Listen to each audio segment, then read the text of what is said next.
All right, everyone, and a pleasant good morning to you from Tony'sPicks.com. This is Ramon Scott, and welcome to Night Moves here for Tuesday, April 28th. We're cruising along here in the springtime, and got some great action coming up on Tuesday with nice three-game slates in the NBA and NHL, as well as 15 games in the major leagues.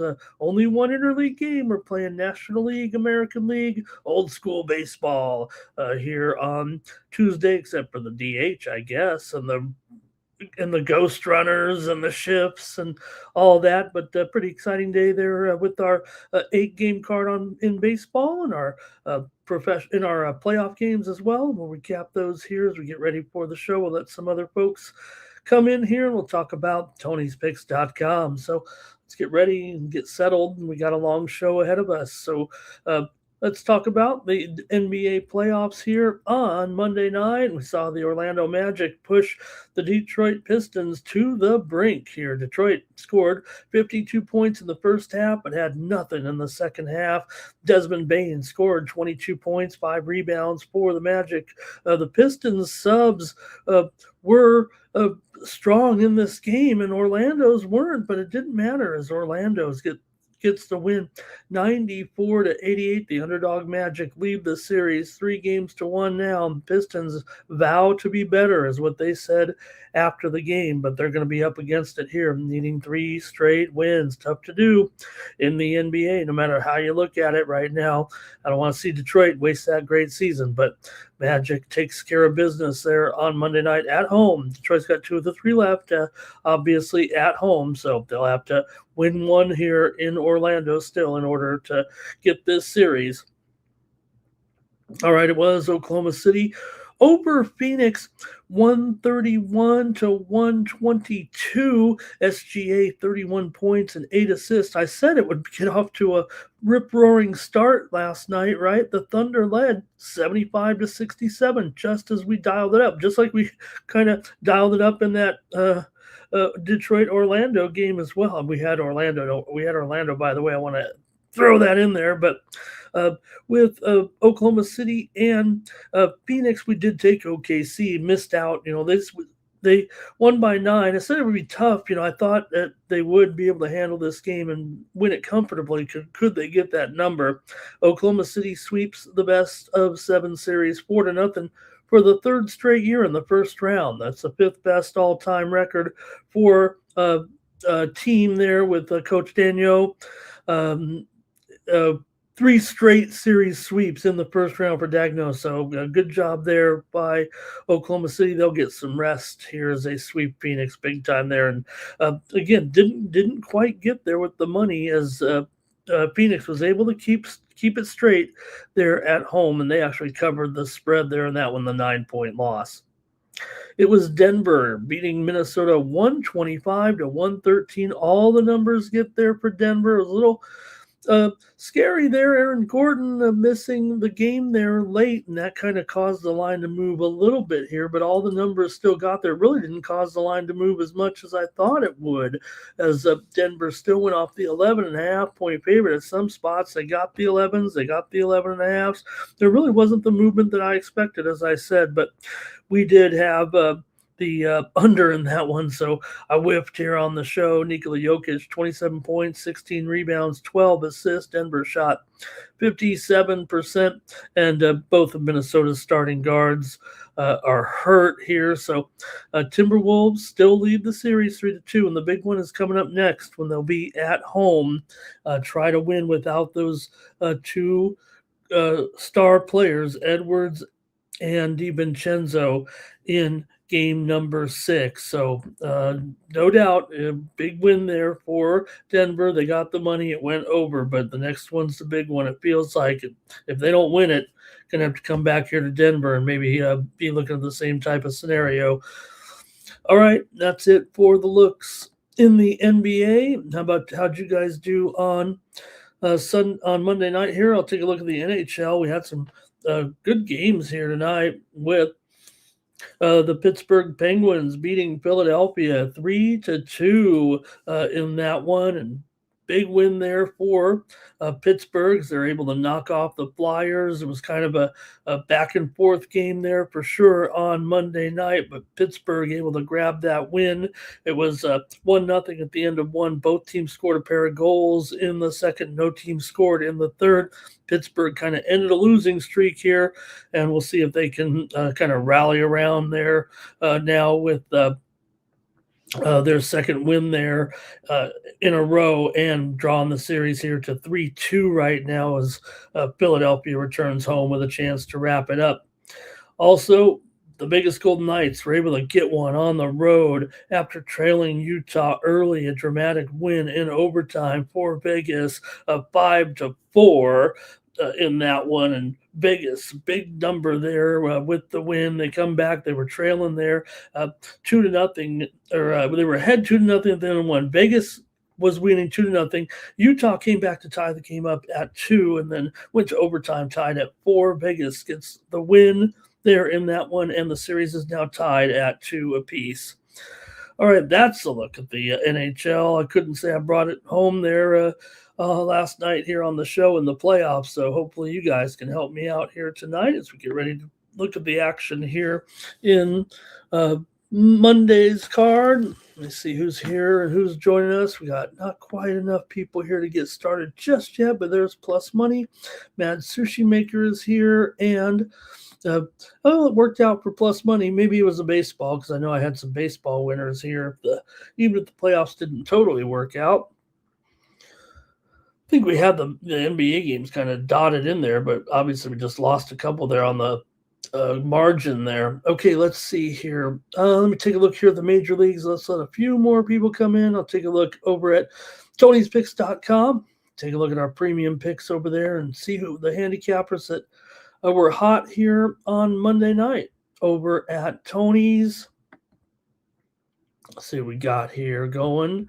There we go. All right, let's bring it up here and take a look at who was hot here on Monday. We've got Jonathan Solo Malone. He went 4-1 on the day, 80%. Great job by Solo. Shane Mickle also 4-1 on the day, 80% there. Chris Atkins 2-0. I went 2-0 on the day here. 2-0. I won my soccer best bet here today, and I won my big NHL pick as well. I also went 2-1 on the props here, not registered here on the screen, but had a 4-1 day over at Tony's Picks. So hope the subscribers were pleased. We're on a pretty good roll here right now. Man, we're hot on the props too. 5-1 over the last 2 days here. It's been extending here pretty much since we've been rolling with the props in the playoffs. David Racy here, 5-3 in there, and Kevin Thomas went 2-1. Brian Bittler 2-1. Al Ninos went 2-1. Tony's Picks VIP account 1-0. Nick Lagaretos 1-0. Ron Hahn 1-0. And Mills Young 1-0. All right, and Tony 2-1. So good day for the cappers over at Tony'sPicks.com. Over the last 7 days here, it's David Racy in good form here right now, 47-36. He's up 10 units. Tony T is up there, 17-7 over the last 7 days, up 9.25 units. Hey, I'm up there clicking in at over 61% right now, and over 9 units of profit over the last 7 days. So hope you're rolling with me right now over at Tony'sPicks.com. Jonathan Solo Malone up there, over 5 units over the last 7 days. Joey Tron as well, up over 4 1/3 units. Al Ninos clicking along, up 4 units this week. Double Shooties up nearly 3 units. Mills Young, nearly 2 3/4 units of profit. Chris Adkins up over 2 2/3 units of profit. Bo Dunn's up a couple of units of profit. Also, Tony's Picks VIP account, Ron Hahn, Stephen Duncan among the winners at Tony'sPicks.com. Over the last 30 days, it's David Racy up over 15 units, Al Ninos up 10 units, Solo Malone nearly 10 units of profit this over the last 30 days, pretty much this month of April. Double Shooty up 7 3/4 units profit. Tony T's up 7 2/3 units profit. Tony's Picks VIP account up over 5.5 units of profit. Ron Hahn 5 1/3 units profit. Jorge Gonzalez up 4 1/4 units profit. Chris Atkins nearly 4 units of profit. Shane Mickles in the green here over the last 30 days over at Tony'sPicks.com. Click on the Premium Picks tab, and that's where you'll see all the handicappers that are locked and loaded here for the action on Tuesday. Let's see which cappers are ready to go. David Racy up there with his Tuesday MLB total. Tony T's got his chop block 3-pack of Major League plays there for the action here on Tuesday. Al's got his and MLB Tuesday Grand Slam double shoot. He's got a 3-pack of plays today in the major leagues ready to go up at Tony'sPicks.com. Bo Dunn has his NBA best bet here for the action on Tuesday night. And also here, I think we got a couple more. There we go. Shane Mickle has his Tuesday night NBA play of the day. You can click on the All Cappers tab, find the handicapper of your choice, click on their handicapper profile page, and that's how you can get signed up.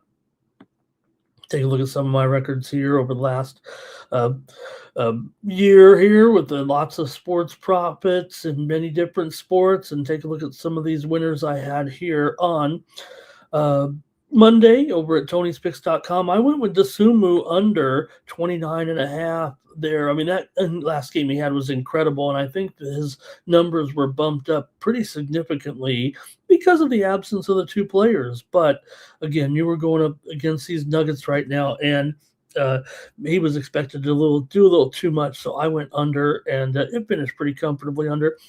For SGA, I did go over again, tried to get greedy with SGA. It was going to be tough, I guess, no matter what, after the big 53 PRA game in his last one, but went over 42.5, finished 41 here. And then Jalen Duren, who's struggled here, and I went under with Duren again. I mentioned here I mentioned it, and I on the drive-through too. You heard David Racy, who's a Pistons fan, talk about the defense by Wendell Carter, and that's exactly what I said too. Before that, even I said I think it comes in below this number as Carter Jr. has been a bit of a menace to Duren here. So we also had the under with the Flyers and the Penguins, and I had Manchester United today over Brentford. So I think that'll work right there. That's a 4-in-1 day overall over at Tony'sPicks.com. All right, why not get hooked up with me right now? Let's ride the rest of the week. You already saw there that I'm up nearly 10 units over the last 7 days. So let's ride together here right now. Let's go the weekly All Sports Premium Pass and get 7 days worth of picks, because I'm probably pretty hot right now, and you're going to want to ride all week and get these winners with me in the playoffs, and then into the weekend as well in all these other sports too. I do tennis, I do college baseball. It's part of the winning that I've been doing, and so some of the winning streaks I've been having in some of these other sports right now. So hey, they all pay the same, and even international sucker over here. Gotta fix that. Okay, I think that's it for the promo here. Use the promo code Tony T at checkout to save 15% off those premium pick packages over at Tony'sPicks.com. Let me say hello to the chat pros who are coming in here. We're going to get ready for the card here in just a moment. I'm going to talk a little Major League Baseball here real quick, and I think we're about ready to go, actually. Mad Sushi Maker says, don't forget, Ramon, we got those big Champions League matches here tomorrow as we whittle it down here with Bayern Munich taking on PSG tomorrow as a featured event. Also, some CONCACAF Champions League with Tigres taking on Nashville. How about that matchup? I want to say hello to Edward Petrus in the chat. He says, how about some NPB and KBO picks? Oh, man, Petrus, good call. Here it is again. Man, I wish I would have known someone would be looking for some action over in Asia here tonight. We got, of course, NPB coming up in short order here at about 90 minutes of the 5-game card tonight, and 5-pack over in the KBO. I know we always have Ron with his KBO video, so underneath the videos tab, you can find Ron's best pick over there, his video pick anyway, for tonight's KBO card. We got a pretty big card here with the rest of the action, so I don't know if I can quite help you tonight, I'm afraid. Okay, let's see here. Cal Dog is here. Bro God is here as well. And let's see who else is rolling in. And Petrus Edward says, "Are you even reading the chat? This feels robotic." Well, I am AI after all. I'm not even real. Let's see here. I think that might be it from the crew. Young Mooch is stopping by. He's ready for some tennis action here. We got some great action in Madrid. I might be able to do a little bit more with the tennis action tonight. I'm definitely ready to go there. I'm probably going to come in with one premium tomorrow in tennis. Like I said, my specialty here is I like to pick the closest matches. I think that's where you get the best value here. And the one match I'll be looking at tomorrow be a early afternoon match, I believe, here today. And Timmy says he likes PSG and Bayern to go over 3.5. All right. Let me just cover a little bit more baseball action. We're just about ready to go, but I did have some winners here in the major leagues, at least on Monday night, including we had the over in the game between Miami and the Dodgers. The Dodgers won on a walk-off hit by Tucker, 2-run single to get the job done there in the bottom of the ninth inning, and the Dodgers were able to hold off the Marlins. Marlins had a big home run in the game, but Tucker's walk-off 2-run single. The Dodgers scored 3 runs in the bottom of the ninth inning, and LA's bullpen pitched 4 scoreless innings. So the Dodgers were able to beat the Marlins. The Padres beat the Cubs 9-7. Cubs led 5-4 after 3 innings and a wild one. Manny Machado, 3 hits, 3 runs scored. Padres have still won 17 of their last 21 games right now coming in. We had a night moves winner with the Rays and the Guardians game. 2 go under yesterday as Ryan Vilade had 3 hits and 2 RBI. Cleveland led 2-0 after the 5th inning, but the Rays came back to win their 5th in a row. Brian Baker, 7th save for the Rays. We had the under here on the show. Also, I won my play over there on the drive-through with Boston and Toronto. The Red Sox, all of a sudden, they took a no-hitter into the 6th inning. Ranger Suarez allowed 2 hits in 8 innings pitched. We said that he'd need to go deep there on the drive-through, and he did just that. So Boston's officially 2-0 since they changed managers, probably 3-0 since they knew they were changing managers or more. But Wilyer Abreu, 2 for 4 with an RBI double. The Blue Jays, all of a sudden, man, they're 12-16, and Dylan Cease ended up getting the loss there in that one. Night moves winner yesterday with the Angels and the White Sox game. 2 go over, and it did. Angels led 5-1 in the 7th inning, but the White Sox rallied for 7 runs in the final 3 innings. Chicago scored 7 in the bottom of the 7th. Murakami, his 12th home run, leads the major leagues. This is part of the White Sox mojo here right now. Murakami, he's a real gate factor here. People want to see this man hit the baseball, and pretty good right now. Murakami is a star in the major leagues, unquestionably here right now. White Sox rallied to get the win over the Angels. Also, night moves winner last night with the Yankees and the Rangers game. 2 go under there yesterday, but the Yankees were able to get that win 4-2 in that one. Also, Twins over the Mariners 11-4. Cody Clemens, homer, 5 RBIs in that one. Minnesota led 7-0. Cal Raleigh hit a home run, everybody. Let's celebrate for Cal. And was the Cardinals beating the Pirates 4-2. St. Louis scored 4 runs in the top of the 9th inning to spoil Pittsburgh. J.J. Weatherholt tied the game with a home run. Cardinals were held hitless for the first 6 innings. 4 Pirate pitchers combined to retire the first 20 St. Louis batters as they were rolling with a bullpen game in there. All right, that's it. We got enough people in here ready to go. And thank you for joining me here on Night Moves. Okay, let's get it started here. And we're going to go to the NBA, of course, to get the show started here tonight.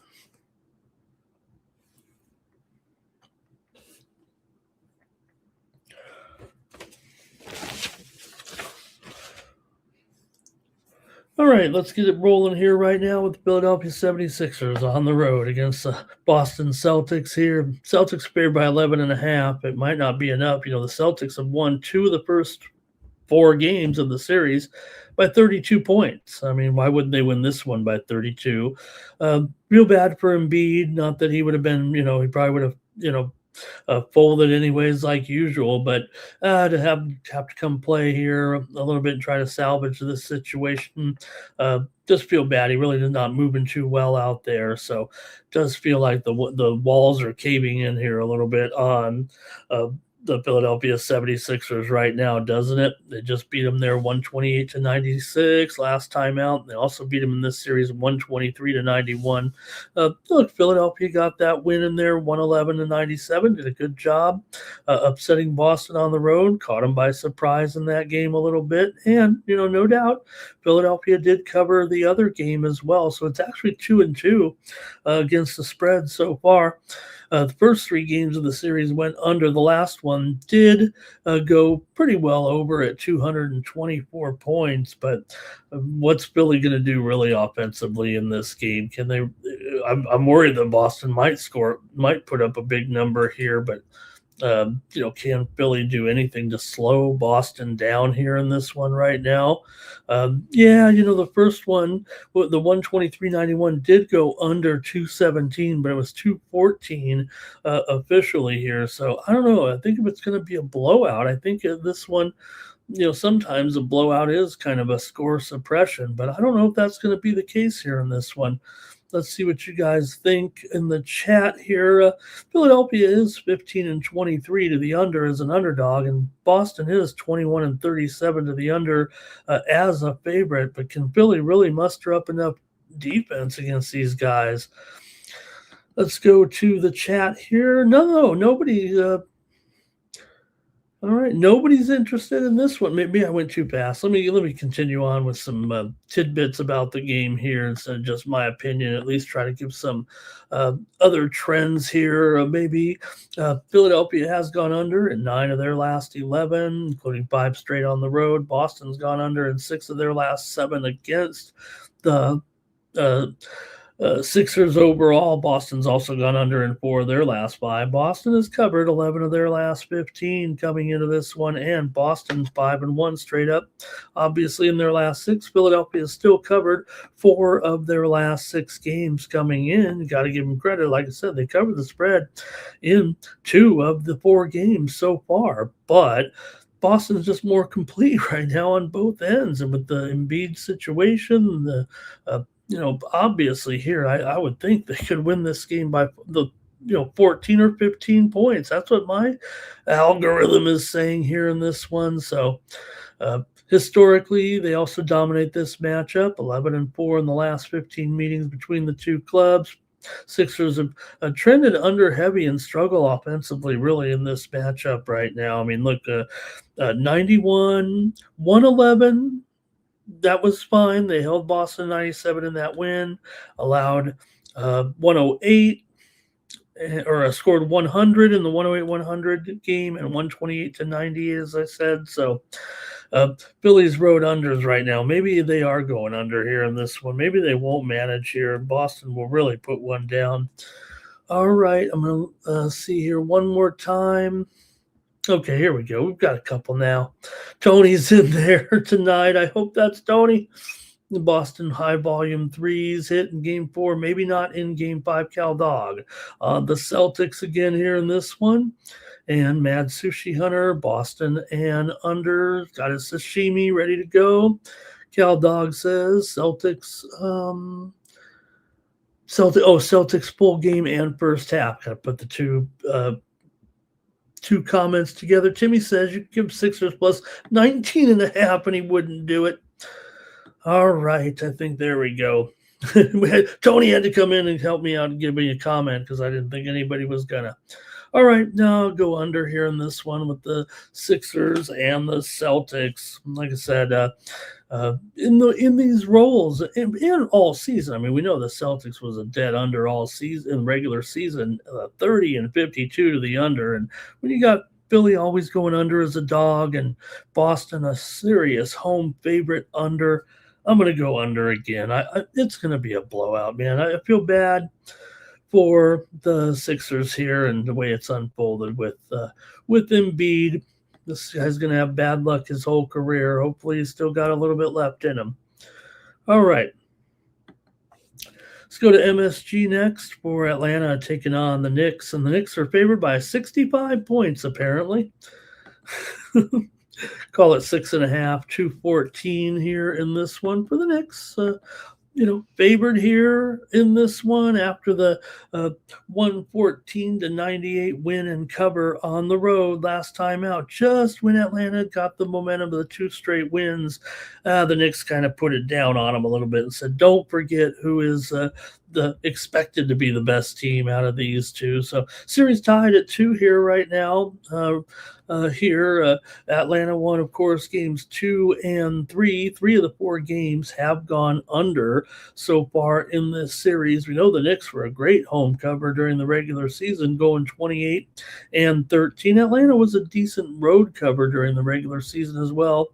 Atlanta was 24 and 17 to the over on the road, but man, this is going to be a little bit knockdown drag out right now. It feels like, we've seen a couple of these games. I talked about it tonight, like with the Orlando Detroit, that it's almost like the pressure game itself, right? So when you get to that scenario, it is more of a scrum than anything else, it feels like to me. So let's see what the chat has to say in this one. Talk about some of the numbers here with New York and Atlanta here tonight. Atlanta, of course, have lost 7 of their last 10 games against the Knicks. Knicks have gone 7-2 ATS in their last 9, winning 14 of 20. Knicks have gone under in 5 of their last 6. 5 of the last 6 meetings between the two teams have gone under. It's like I said, 3 of the 4 here in the series. Regular season game between these guys back in April went under 108-105. So I think we get a little bit of defense here in this one, or maybe insufficient offense. Atlanta's won 13 of their last 20 coming in. They've gone under in 4 of their last 6 games coming into this one. New York's just one of the more reliable spread teams right now with that 7 of 9 record, and they've consistently handled Atlanta. Like I said, they've won 7 of the last 10 overall. Knicks' defensive profile, allowing just 110 points per game, combined with, I think, the home court edge right now at MSG is going to kind of create a controlling script. So I'm starting to roll a little bit here with the Knicks. Atlanta's done a nice job this season. No doubt about it. They were really profitable for everyone that was supporting them down the stretch with that incredible run. And they've got a lot of good young talent, obviously. Things are not looking down here for Atlanta. It just feels like right now with Cat having that incredible game, the triple-double last time out, the cat's in the bag. The cat's in the bag. That's the cat we always wanted. It seems right now we were going to ask Brunson to do so much of the work, and Cat came through huge too. So I'm going to roll with the Knicks here in this one. I think the situational trends matchup history point this one to the Knicks, and I'm going to lay 6.5 against the Hawks. So let's see what the chat has to say. All right, here we go.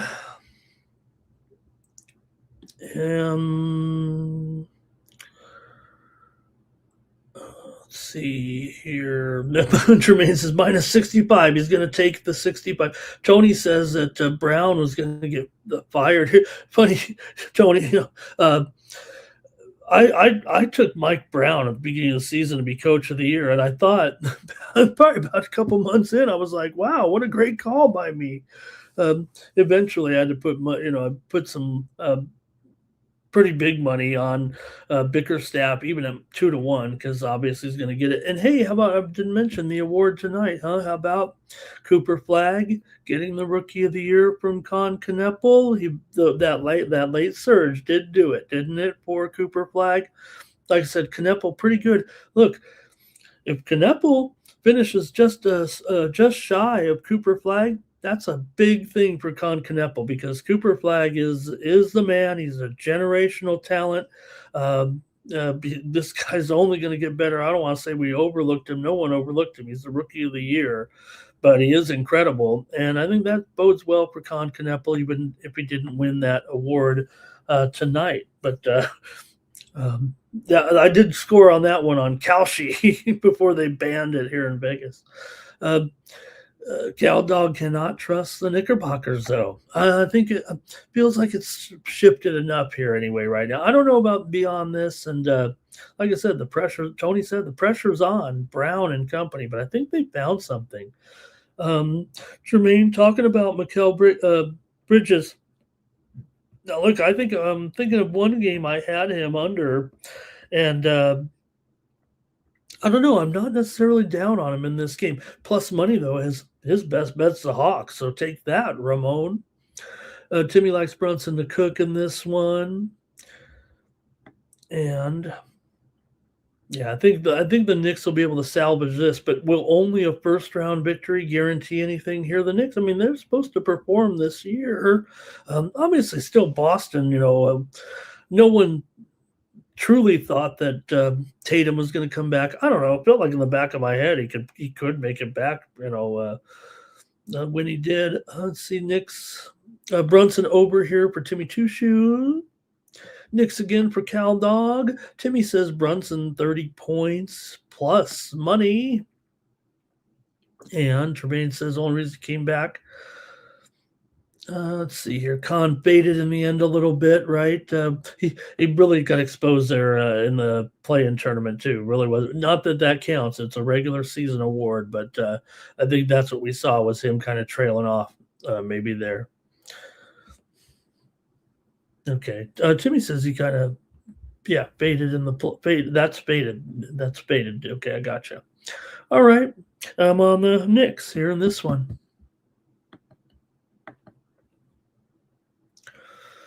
All right, next up, the Trailblazers taking on the Spurs, and Wemby missing the games there with the concussion, right? But look, when he returns, this man is, I said it, the best player on the planet. I know there's some good NBA players out there right now. We know, SGA on the champs, Jokic, whatever his problems are right now in the playoffs. Even Ant Edwards, guys like that, right? But right now, Wemby, just so poignant too in his comments following the game. I mean, this guy is what? How does San Antonio do this over all these decades from David Robinson to Tim Duncan? Here they always get the big man. And right now, the Spurs are turning it into something special here. Blazers have done a nice job in this series, no doubt about it, when taking one of the games there.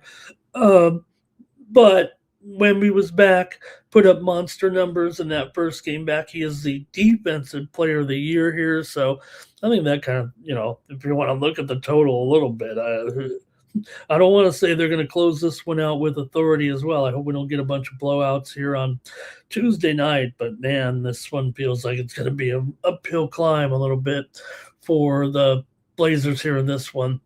Let's go ahead and see what you guys think in the chat, though. 12.5 still. We saw what happened tonight with OKC, although they were on the road. Maybe that's a factor here a little bit. You might get one of these blowout victories we've seen already, of course. Spurs win on the road in the last game by 21 points, laying 5.5, and they got the money there in the first one at Portland as well, pretty comfortably, just when it seemed like Portland might have a little bit of that momentum when they were able to steal that 106-103 game on the road. The Wemby injury, part of this whole series, but he was just fine in that last game. He was more than fine. Of course. So, look, it's kind of a dominating series, too, for San Antonio. It's always been a rough one overall for Portland. They've gone just 1-4 straight up and against the spread. That only win coming in game number 2. 6 of the last 7 meetings between the two teams have gone under. And this one's going to be hard-pressed not to go over. I think Portland's gone under in 9 of their last 13 games. They were 18-26 to the under during the regular season as an underdog. And, well, San Antonio is a home favorite. They usually went under 18-22 to the under at home. 29-34 to the under as a favorite. So, well, I think it'll probably be a blowout again.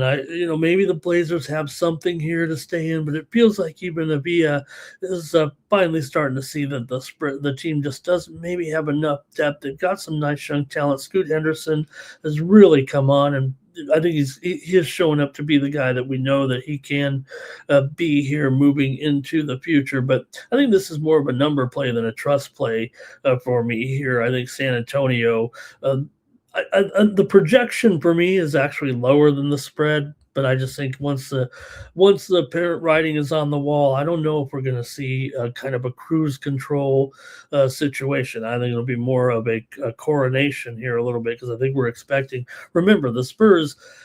This is a rapid rise here. Remember, it took a year, a couple to get here, right? But now we're here, and this team can certainly look forward to competing against the likes of the rest of the Western Conference. So there is obviously a blowout risk in this one, especially with these Portland's decent ATS profile overall. 24-20 as an underdog this year. ATS have covered 7 of their last 10 overall, though a little bit sub 500 on the road. ATS during the regular season. So both teams trend under in this matchup. 6 of the last 7 meetings between the two teams have gone under. Portland's gone under in 9 of 13. I think San Antonio wins games with efficiency, not necessarily pace and explosion. I think that's obvious. So Portland's offense is inconsistent enough to, I think, keep them well behind here in this one, and they may have trouble actually reaching 100 points possibly in this game. I think this is a somewhat trend-supported matchup specific here. I'm going to take San Antonio to win this one by at least 15 points. Let's see what's going on in the chat with this one. All right, here we go. And Jermaine says, how can you count? I mean, how can you count the regular season? Really? I mean, we should just, I think Jermaine's just saying, just go with the 3 games. I mean, just use these 3 games. Why would you use an 82-game sample size? Well, I think for me, it's more, were you favored or were you an underdog? It's not so much about the ins and outs, I think, of the overall spread records. It's the roles that they're in. Cal Dog likes the over in this one. Tony says the Blazers aren't shooting well right now, and the Spurs are able to knock it down. I think the space that Wembanyama creates, right? And Jermaine says, want Wemby for 10 blocks? Cal Dog Spurs first half here. Timmy says got to lay it with the Spurs, but maybe it'd be I think if Avia has a strong game, it obviously helps their chances to cover, but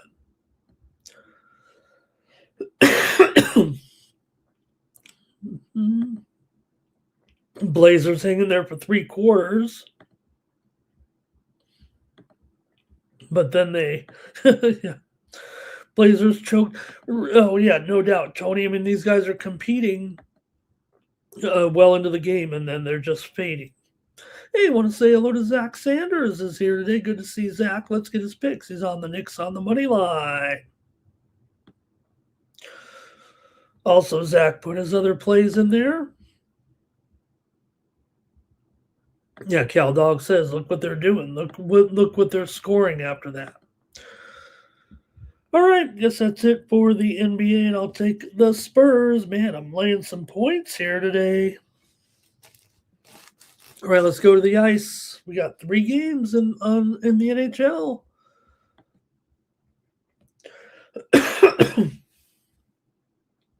Let's get rolling with them, huh?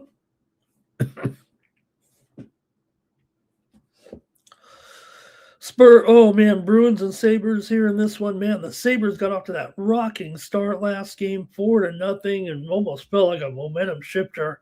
The Bruins, when down 3-1, are 0-27.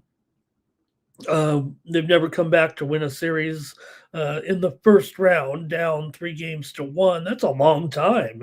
Is that right? Is that stat right?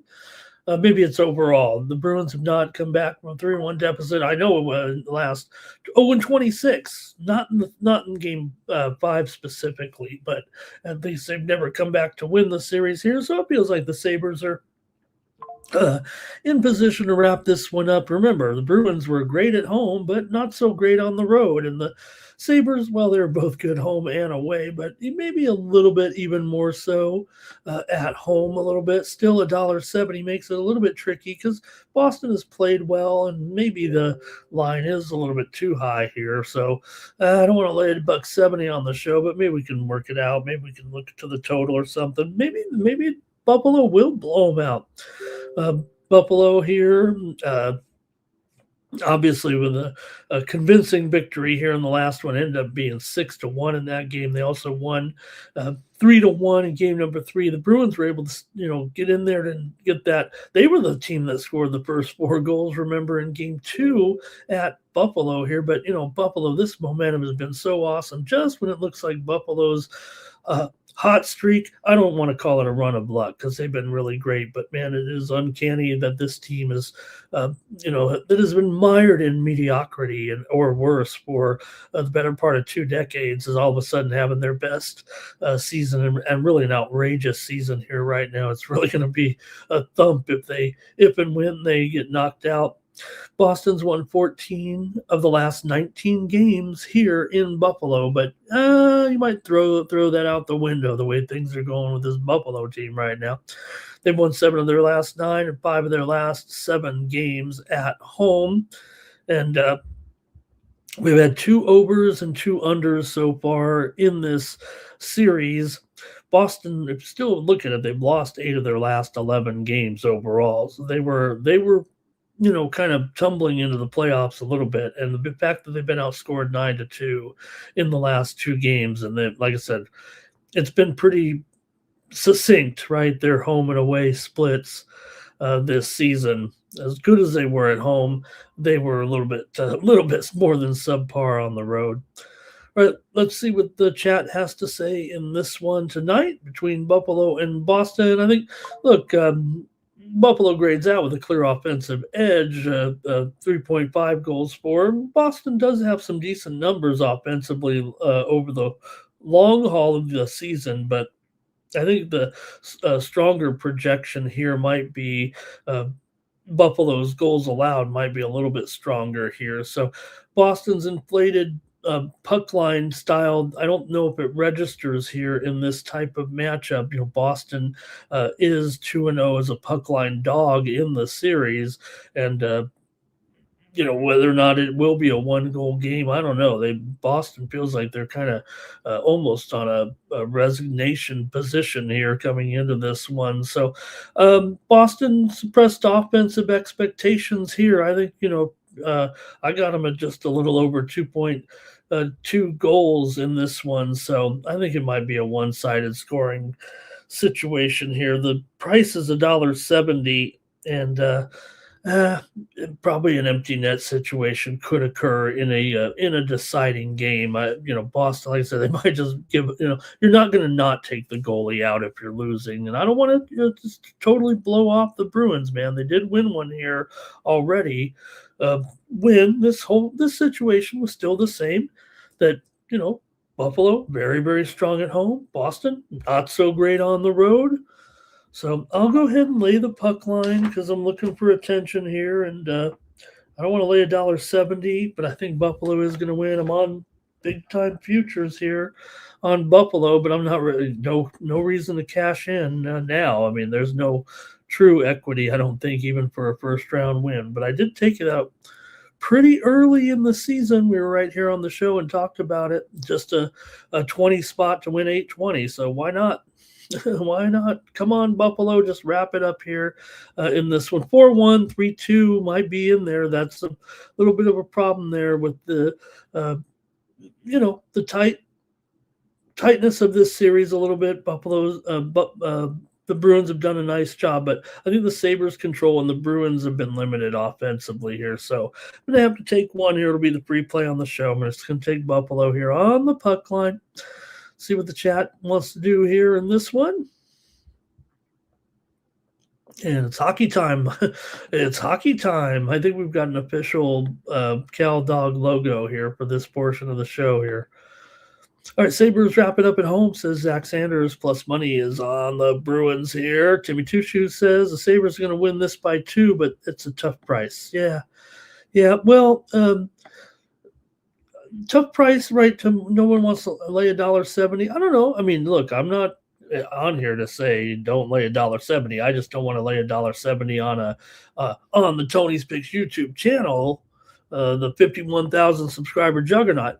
It's more so, you know, would rather just lay the puck line, hope they get that empty netter in this one. I think it's plus $1.50 or so on the puck line here. Total six under 20. I'm showing there. Could look at the total a little bit with these two. Like I said, both the games so far have gone under, but I don't know if there's really very distinct trends. I think with the total here in this one, that's why I think 4-1 is more likely. 4-1, 4-2 would be a push here for the most part. Like I said, it is mostly 6 under shaded to the. I don't know if there's any 5.5 out there. No, it's almost 6 under 20 market wide right now. The lean, it's on the under here, I think. All right. Zach, thank you for your other plays in there. What did Plus money say? Bruins, okay. Also, let's see. Timmy's likes the Sabres. Swayman's got to have a big game. Cal Dog, Sabres puck line. Sabres in regulation could do that. Just not an option I use on the show here, but yeah, any way to get the price down, I feel a little bit comfortable. Don't know if they can get to overtime. I want to say hello to Cade Chambers here. He wants to know about the KBO game, KT Wiz. Cade, I have not looked. We have Ron with his videos here, and don't have a handicap for you tonight in the KBO. Man, I should come better prepared. I mean, come on, we're ready to go here in our Asian baseball tonight, ready to go. So really appreciate it, Cade, in the chat. Let's see here. And I think for me, I don't want to step on his game there in case that's his game there, Kate. I should be looking at Ron's video before I okay, the score's got it at 5.5. Thank you. Oh wow, okay. And Timmy says in regulation because Pasta might get a garbage time goal here. I'm gonna go a little exact score line there. I'm gonna go 3-1. I'm gonna play 3-1 and 4-1 today. And Cade, all I can tell you, Cade, look, you're nice enough to stop by, ask about that KBO game. I definitely have the odds board here lined up and ready to go. I can tell you that the move has been on the KT Wiz. The line has definitely moved in their direction. A little bit of money, a little bit of action, if you will, has come in on that game on KT Wiz, and just a slight move to the under as well. But that's all I really can provide for you at this time. But we might just do it. We might have, who knows? We don't want the show to go 3 hours. I already talk enough. All right, give me the Sabres in that one. Next up, the Wild are on the road taking on the Stars here with the Wall of St. Paul and going in the nets here for Minnesota. Wallstedt up against Ottinger here in this one. Series tied 2 apiece after Dallas lost to Minnesota last time out, 3-2 in overtime.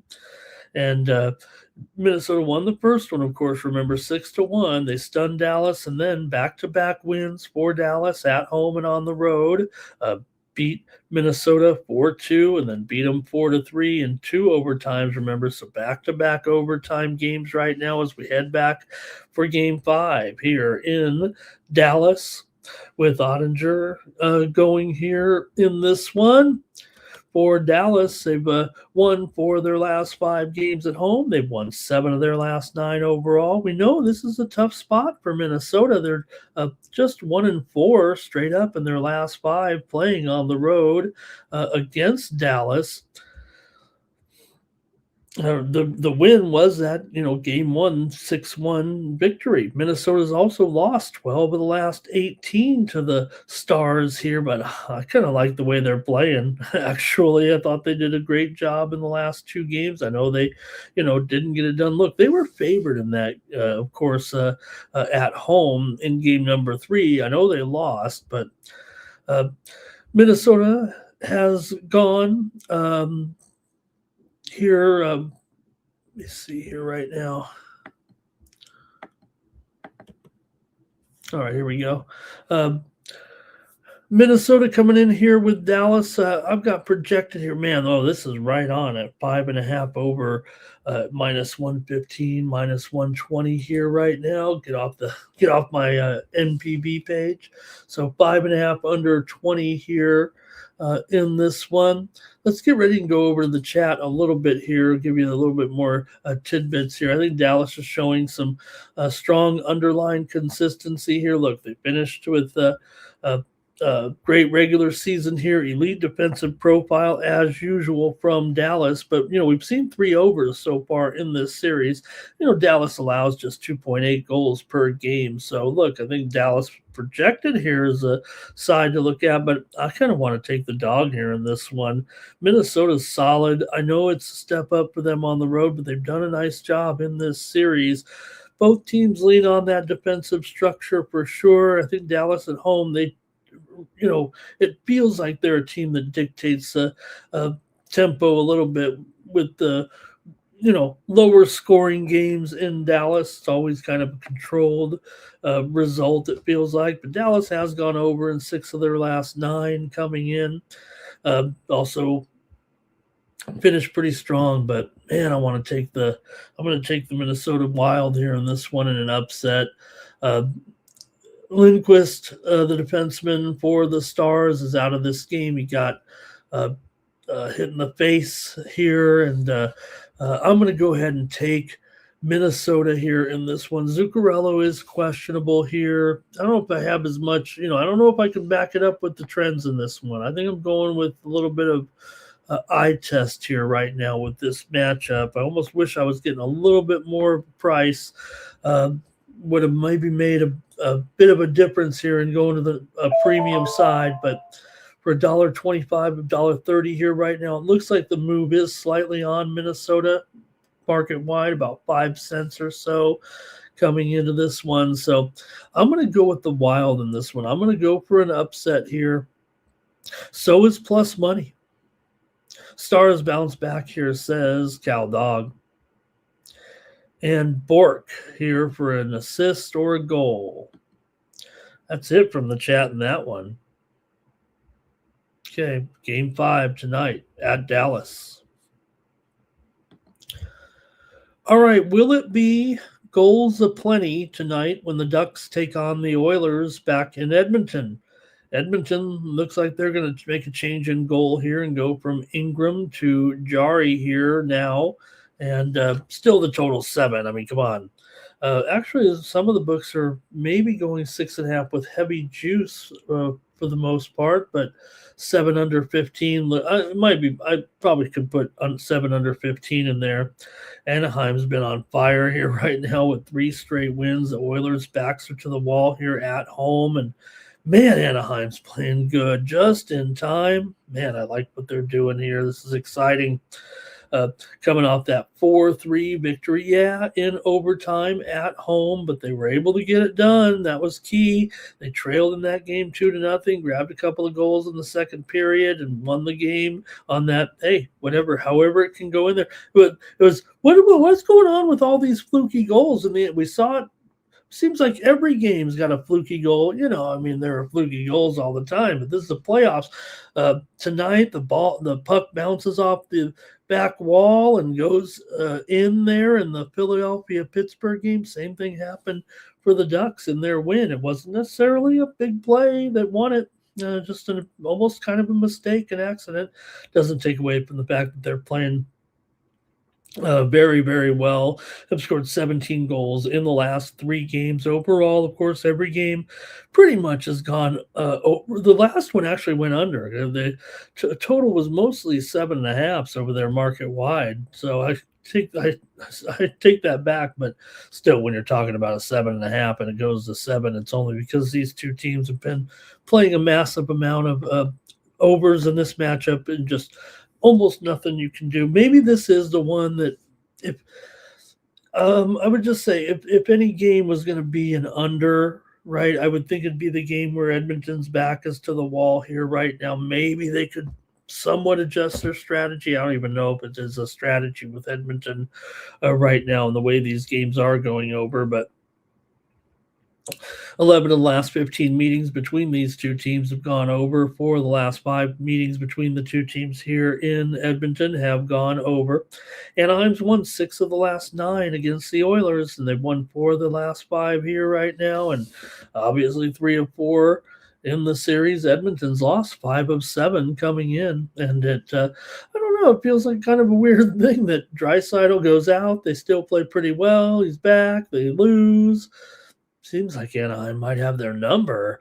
Anaheim's gone over in 4 of their last 5, over in 4 of their last 5 on the road. I think they're playing pretty well, man. I want to take the Ducks here to close it out in this one. Let's see what you guys have in the chat. Only because I'd be too embarrassed to take the under here and be that guy. But it might. I don't think it's going to be 8 goals. Might be 7, might not be 8. So I'm going to go ahead and take Anaheim here on the money line to close it out. I think they're just looking terrific here right now. And let's see what you got in the chat. I'm on the Ducks. Maybe I'm rooting for them, but I just think right now at $1.60 is more the price. I mean, I don't know if Edmonton can be if anything, if a game is going to be 4-3 in overtime, like pretty much every game in this series feels like it would be if you just line them up right now because of the nature of the series, I don't think that's $1.60. I think that's like $1.30 or $1.25 or something, right? Very, very close. All right, here come the comments. Timmy says, the Oilers deserve losing by 3. Well, look, they made the move, right, to get to send Skinner to Pittsburgh, and was that really anything? What was that? Cow Dog does like the under. Look, Cow Dog, it's all right. Even I can't do it. I'm just like I have it here marked down that under, and I may find a way to the under still. Maybe if the public pushes this one up higher, because can't give you any reason why I would go under other than my feeling that if Edmonton can do anything to stop this game, look, this has got to be the one, man. You got to stop Anaheim from getting 4 goals here. Gautier here, the under 4+ money. See, you guys are so sophisticated, right? Timmy says if Edmonton is shut out, then it's an under, right? 2-2 overtime and make it just 3-2 here, right? And look, there's always a mindset for sports bettors, right? They can't all go over all the time. This one's got to be the one. Whew. This one is supposed to be the one, I think, but I don't know. Okay, where's Picard? All right. It's good enough for me. I'm taking the Anaheim Ducks here. That's it for the playoffs. We got a 15-game baseball card, so settle in, man. We're going to be here for an hour at least. Get your pens, paper, and rotation order ready. Here we go. Let's go to the major leagues tonight for the action here on Tuesday. And we're going to start off here with the Rays taking on the Guardians. Nick Martinez goes for the Rays. Tanner Bybee here for Cleveland. Nick Martinez has looked good here so far with a pretty solid ERA right now, 2.1 ERA, 1-1 record. Tampa did a nice job yesterday rallying from an early 2-0 deficit to tie the game, eventually win the game over Cleveland. Man, Tampa Bay, uh, they just win. They just are winners. That's what they do. Cleveland's lost 3 straight. Tampa coming in here hot once again. Got to stay hot. Got to keep up with the Yanks after all. Tampa's won 5 straight. They won 7 of their last 9 on the road. Cleveland's lost 4 of 5 right now. 13 of the last 16 games between these two teams have gone under. Yesterday was a dead solid under all the way. Never felt like it was going to get anything going with those offenses right now. 12 of the last 15 games between the two teams here in Cleveland have gone under. Tampa's gone under in 4 of their last 5 coming in this one. Man, I'm apt to just take the under to start the show here. Look, Tampa Bay looks good as a dog here as well in this one, but go ahead and sign me up for an under because hey, we gotta take it up. We're gonna take it eventually. I'm gonna give you the stronger play here. I think I want to go under in this one, but who's not gonna want to take Tampa Bay as an underdog against anybody here right now? Especially, I don't want to say a mediocre Cleveland team, but Tampa Bay's got a better record than Cleveland right now. And look, Cleveland's done an okay job here, but we're back to talking about Tampa like they're just our, firstborn child here for the next, I don't know how many months until they keep lasting here. It feels like Bybee does have strong history against Tampa Bay batter versus pitcher data if you look at it, but his current 4.5 ERA and 1.5 WHIP here in Cleveland's got a 4.5 bullpen ERA that not typical Cleveland right now. So I don't know. I mean, I'll go ahead and take the under, but how can you not want to consider the Rays a little bit of plus money? I think in this one, Tampa does have a little bit of bullpen risk, but I'm going to take the under here. With this one, Cleveland's offense just has not been explosive enough right now here at this point with some of these hitters. Anyway, I mean, who is it? We only one guy's doing anything, right? Martinez and Brian Rocchio, of course. All right, let's see what the chat said about this one. And Cal Dog gets he's the official graphics maker here. That's a good idea. I might make some graphics. Maybe I'll make some graphics. No, because we got Cal Dog to do it now. Okay, here's plus money on the Rays. I could have like a little segment where like a baseball graphic comes up, but then Cal Dog. Okay, here's Rays. Let's go over. Timmy says, "Oh, I just went under. Darn it." Cleveland slumping. And Timmy said, "Oh, an under there." Sometimes maybe everybody makes fun of me taking all these unders, but when I'm hitting them, everyone knows if I'm taking it, we're probably going to go under, right, gang? Come on. I'm having some winners here right now in some of these totals for sure. Okay, that's my specialty. Astros and Orioles here, and you've got K. Wayne Tang going here up against Shane Baz in this one for Tang. Look, Tang here it's going to be a bullpen game for the Astros, I'm pretty sure. Tang comes in 2.16 ERA, 0.9 WHIP, but it kind of they're going to be piecing it together, it feels like, here in this one for the Astros on Tuesday in this one against the O's. Shane Baz, a 5.08 ERA and an 0-2 record so far coming into this one. Not great here. So we'll see how the Astros go. Look, K-Win Tang can go. He's not an opener. I just don't know how deep he can run, but this is going to be his spot right now in the rotation, with the Astros, because the pitching situation has been a mess. So right now the Astros have Mike Burrows, Spencer Arrighetti, probably K-Win Tang in there, Lambert. I thought Lambert, and then Lance McCullers. So that's just what they're going to have right now. And I'm just, I think K-Win Tang is going to be he can run a little bit, not too deep here. So you're going to see uh, probably Weiss get in there eventually. Um, Weiss and Murray and Sousa and et al. For the Astros, they are favored here.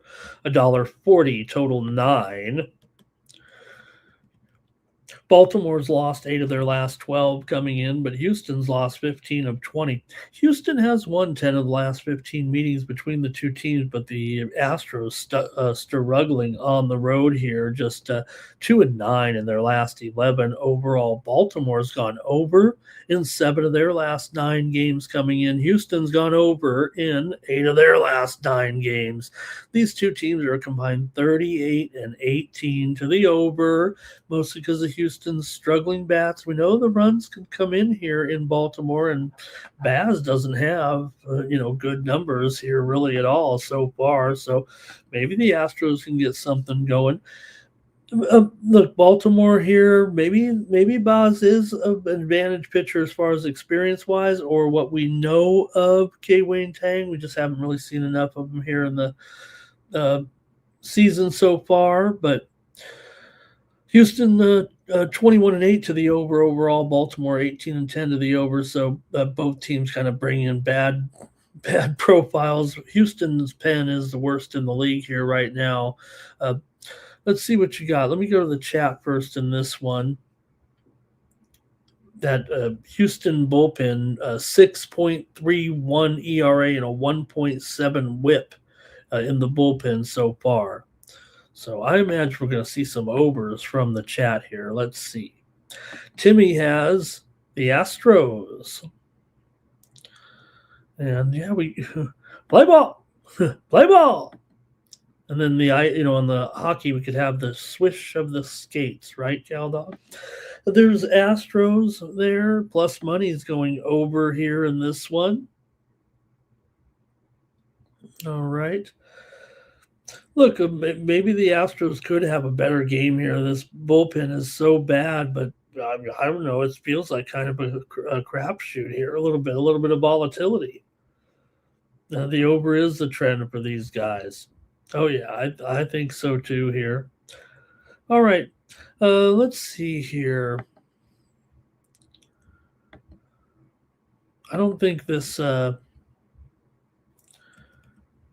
Yeah, I'm going to take the Astros in this one. Give me the Astros here. I don't think the Orioles are worthy of this type of favoritism here. Yeah, the Astros are 11 and 18, and they've had a really bad start to this season. Orioles are 10 and 8 as a favorite, but I don't know at $1.40. I'm just going to try the Astros as a dog here. Okay. And Cal Dog says these guys have no bullpens. Here's the Rockies on the road, taking on the Cincinnati Reds. And the Colorado Rockies have won 3 straight over those tough New York Mets. Well, they held the Mets to 4 runs in 3 games. And look, Colorado's got some interesting things going on. I mean, we can make fun of them here all the time, but look, they've done okay. They're 13 and 16 right now. The Reds, we know they've been great so far. They're 18 and 10. Yeah, that was a kind of a bummer of a game there against Detroit. Didn't get the sweep, but still won the series. Colorado, that was the series of the year, of course. They come in here a $2 dog against Chase Burns. Burns here, very solid coming in right now. 2.57 ERA, 2-1 record. Kyle Freeland, 2.3 ERA, 109 whip. We know Freeland, pretty experienced here. I know he's not going that deep right now, but Red, you're not going to trust the Reds here necessarily against this hot Colorado team here at $2. Look, we all love Chase Burns. I mean, he's going to be a great pitcher. Kyle Freeland certainly has enough experience here against the Reds. Look, it's been, great start here for the Reds, no doubt about it. And 7-3 here in their last 10. Colorado, not great on the road, 6-10 so far this season, but this Reds team, they're not going to be, I don't think, this strong all season long, but give them a lot of credit for what they've done so far. They've won 7 of their last 9. Colorado's actually lost 14 of the last 16 games against the Reds. Rockies, they've been an underdog in every game this season. So they are 19-10 on the run line this season. The Reds are 4-2 on the run line as a favorite this season, but I'm going to end up taking the Rockies here at plus 1.5, minus $1.25 in this one. Just coming off that great series here. And like I said, the Rockies not terrible here right now. The Reds playing out of their minds. I think I'll say it like that.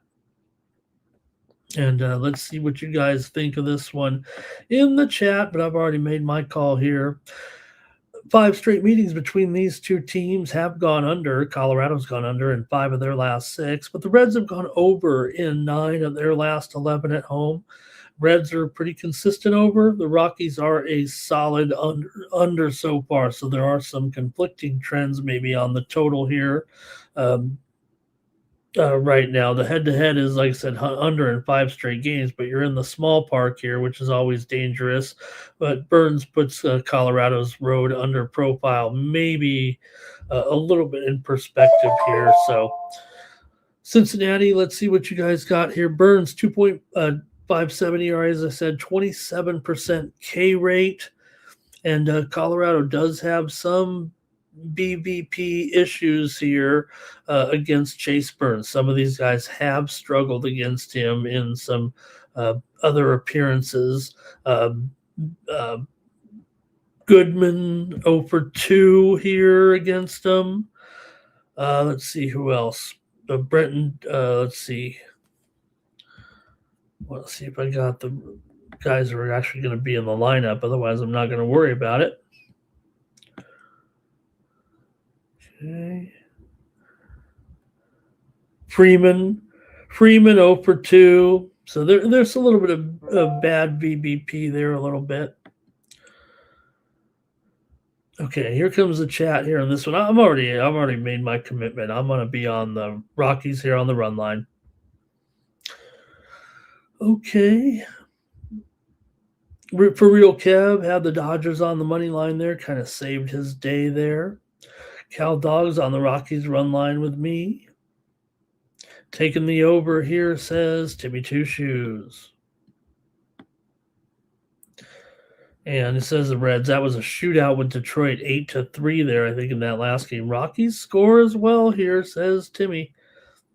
Rockies are doing a nice job. You look at some of these hitters, you're like, who are these guys? You got Hunter Goodman hitting 263, Julian 284, my man Mickey Moniak 316. Look, Mickey Moniak, he might be bringing it back here, man. I mean, Philadelphia giving up too soon on these guys a little bit. Moniak 8 home runs right now. He's definitely everything we thought he could be right now at this moment. It's April. And he's already had a few seasons. There's a reason why, he ended up leaving Philadelphia. But Freeman, 271. How about Rumfield? Man, Rumfield is out of his mind here right now. I know he's only hitting 250, but this is a guy who his dad played in the minor leagues forever and never made it to the major leagues. And here's his son tearing it up right now in the major leagues. What a great story that is. Hitting 250 in your first 30 games in the big leagues. His dad played 14 years in the minor leagues and never made it. So that's pretty cool. All right, Rockies play contact ball, and that's what you need to do, right, when you're playing a little bit of small ball. Now, Karros isn't doing that great, but hey, you're going to root for him. And Johnston, too, 315 right now. So I'm going to go with the Rockies. Look, the Reds have some great the Reds hitters right now really looking. Dela Cruz is really starting to get going. McLean had those big homers, and my man Sal Stewart has been terrific this year for sure. But they got some other guys who Brian Hayes never getting going at all here. All right, I'm taking the Rocks. Probably take them on the money line. but I'll take the run line here.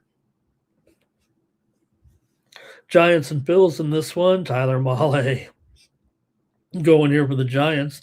5.28 ERA is up against Jesus Luzardo. 6.91 ERA. Both pitchers coming in 1-3 here. It might be an okay chance for these guys to get back on track a little bit, but I don't know if anybody's thinking that that's going to be the case with their numbers right now. Of course, Philadelphia coming in here can't seem to fix anything at 9-19. San Francisco's picked it up here a little bit, winning 7 of their last 10. They're 13-15 overall, coming off the series win over Miami at home. Actually got the offense going there a little bit. Philadelphia still lost their series with Atlanta right now. They're still, in a way, searching for answers here, trying to figure out what the issues are so far. So let's see what you guys have in this one with San Francisco on the road now. They have won 4 of the last 6 against the Phillies. They've also won 7 of their last 10. As I mentioned, the Phillies have lost 11 of 12, 5 straight at home. 6 of the last 7 meetings between the two teams here in Philadelphia have gone over. Phillies gone over in 4 of their last 6 games coming into this one. Pretty big price here, right, with Luzardo. I mean, come on. You're really going to think that you lay 170 here with Luzardo, 160, whatever it is, with him sitting on a 7 ERA and 1.5 whip? Molly's not clean. We know that, but San Francisco has a better form right now and a strong edge in the bullpen, that's for sure. Luzardo's games are 4-1 to the over so far this season. And with Molly's ERA here, I think the Sharps are on the under here, but you might have to look to the over in this one. Citizens Bank can get lively, even if it is a little bit cooler right now. Giants do have a couple of guys in this lineup that do perform well against Luzardo. Let's see if I can track those down real quick and see if we can't at least get those. Matt Chapman here, 2 for 5 with 2 for 5 with a double. And let's see here. That's probably the best one, actually. So I don't know if it's too overwhelming here, but okay, let's see here. Let's go to the chat in this one. I'm going to wait here and make my pick, see what everybody's got. I think Cal Dog's on the over. And with evening Luzardo, Timmy wanted to play the Phils. Plus money's on the Phillies on the run line here. Cal Dog says he doesn't like that 165. Yeah, no, I don't either. Not with the Phillies. I mean, they can't get anything done here right now. All right. I'm going to take the over here in this one between the Giants and the Phillies.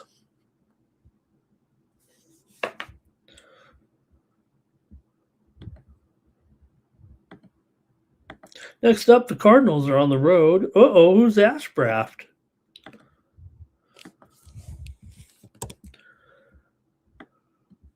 There we go. All right, Cardinals here on the road, taking on the Bucks. Got Kyle Leahy here, 5.6 ERA, 2-3 record coming into this one. St. Louis is able to stop their losing streak last time out with that win over Pittsburgh on Monday in the opener, 4-2 with those 4 runs there in the top of the 9th inning to pull it off. Man, Pittsburgh was heading to the win, and the Cardinals were able to pull it off. Nice job to end that losing streak for St. Louis for Braxton Ashcraft here. 2.47 ERA, 1-1 record, 101 whip. He's looked pretty good. 32 strikeouts so far here for Ashcraft. He's done a nice job. Pittsburgh here has lost 2 in a row right now, but still 16-13 overall. One of the bigger surprises so far, 10-5 as a favorite coming in. But man, here we are again, $1.60. Really? I mean, the Cardinals are starting to, yeah, that was a bit of a losing streak, no doubt. But remember, they were playing pretty well before that, and they are 8-5 on the road here so far this season.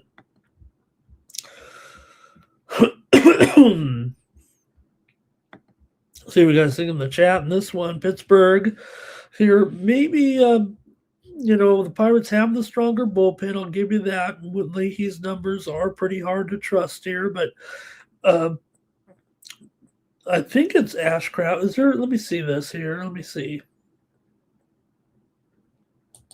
I want to make sure.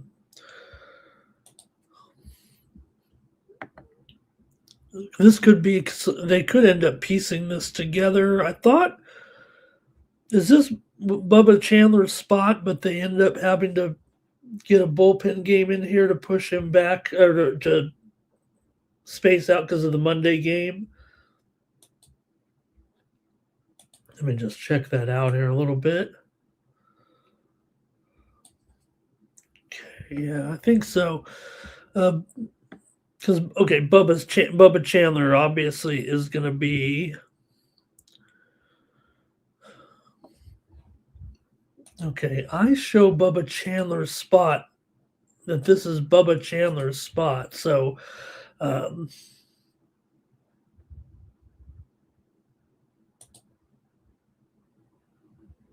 stay with me here, folks. Okay, well, a lot of the sites do say undecided here right now. I'm showing Braxton Ashcraft here, but this is supposed to be Bubba Chandler's spot. But I'm just wondering because they had to play the Monday game here right now. And it was a bullpen game yesterday, right? Because they had all those guys were throwing a no hitter. They combined there. So, well, this one a little bit of a lacking data here at this point. I'm sorry I can't pull through for you here right now. I'm expecting Braxton Ashcraft, but this is supposed to be Bubba Chandler's start. Now they could push him back to Wednesday, and then get Paul Skeens here. You don't want to get Paul Skeens off his schedule here necessarily either. Let me just proceed here and see what you guys have. Maybe you guys have some better information than me in the chat here for this one, but because I know Chandler has had his walks have been a concern here, obviously, and you could kind of try to rest him a little bit there. But this is a one where I think, look, St. Louis has gone under in 6 of their last 7, Pittsburgh under in 4 of their last 5. The series has gone under in 8 of 10. And I don't think I have to worry that much about the starting pitching because both teams' recent matchup profiles here are definitely under here of late. I know Pittsburgh's a little bit of an over here in this one. I might just end up on the under here. Let me see what's going on. Anything in the chat on this? Let's see. Cards for Cal Dog. Timmy does like the over, plus money's on the Pirates here. Cardinals love Tuesdays. Don't we all? All right. Give me the under in this one. I'm going to stick with the under here. I'm going to take something here in this game, and I'll just be stuck with it here, but I'll go ahead under. Thank you. Thank you, Jermaine. Okay. Off the list, right? Off the list. Let me see now. I know Jermaine's got me covered here, but I'm going to go ahead and Google this one up. Oh, placed on the list. Placed on the list, right? Or is he off the list? Okay. So, okay, got it. So Braxton Ashcraft goes on the bereavement list. Thank you. I knew I could count on Jermaine. Okay. So Cam Sanders comes up, but I think Bubba Chandler can end up making this start here. So let's look at it like that.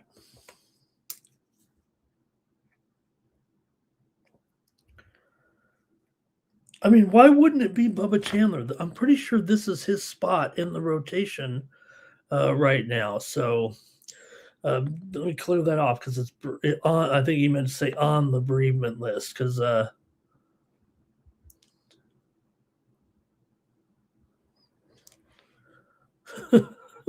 unfortunately, I looked at someone with some comments on a bulletin board, and the pirate on the actual Pirates site there with the one where you can comment on it, and the Pirates did report that they placed him on the bereavement list, or no, maybe he's become off here because that was,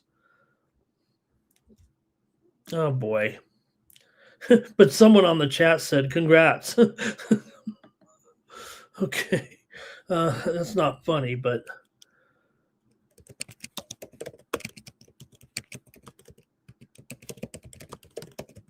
that was 3 days ago there. Let's see.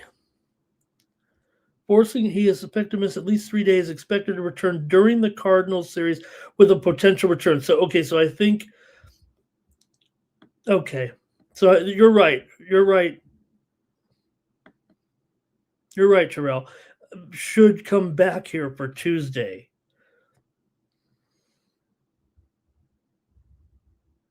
Okay, we're going to leave it at that. I'm going to think it's Ashcraft here. I don't want to get off target here. I think it's Ashcraft there, and maybe Bubba Chandler goes after that. Okay, so I'm going to take the under in this one. I'm expecting it to be Ashcraft here. That's what I had all lined up, and then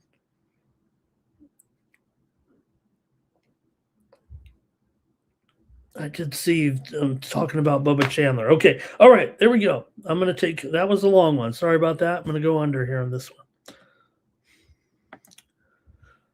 All right. Hey, oh man. Boy, is it already time for Peyton Toll? Just seems like he pitched 3 days ago here, but man, he would look good. Peyton Toll was fired up in that game, obviously, and 1.5 ERA in that first start. Trey Yesovich, hey, good matchup here.